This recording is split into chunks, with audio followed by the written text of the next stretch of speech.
Hello, good day everyone, and thank you for joining us here today for this week's Make It Snappy session. You are here with Yashin from Modern OneSolve, and the function I will be showing you how to work with is the Inventor copy tool.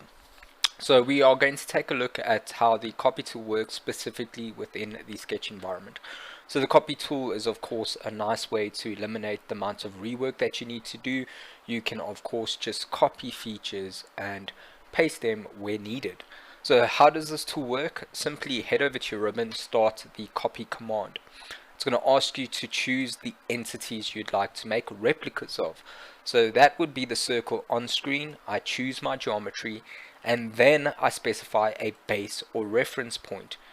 So in this case I'm going to grab the center of the circle, and all I need to do to reposition this is head over to anywhere in my workspace and select points or other defined positions where I'd like to place additional instances. And there we go.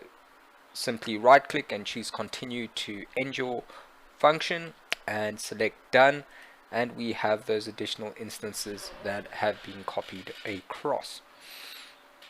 Okay, so another thing you can do is copy more than one feature at a time.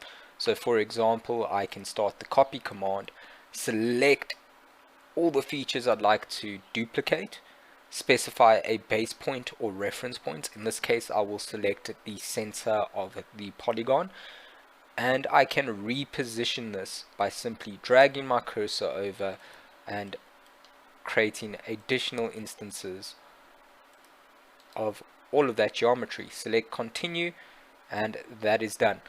Another thing you can do is use the clipboard copy.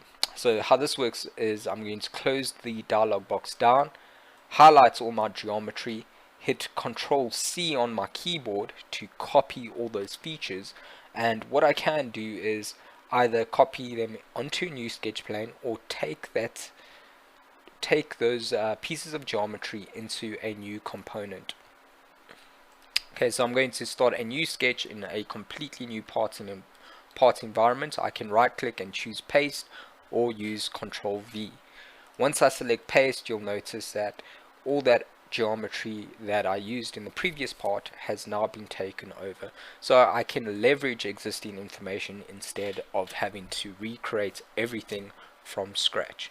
So that's simply how you use the copy command. Hopefully you enjoyed that session. Head over to our YouTube channel to subscribe and look for some more content. Bye.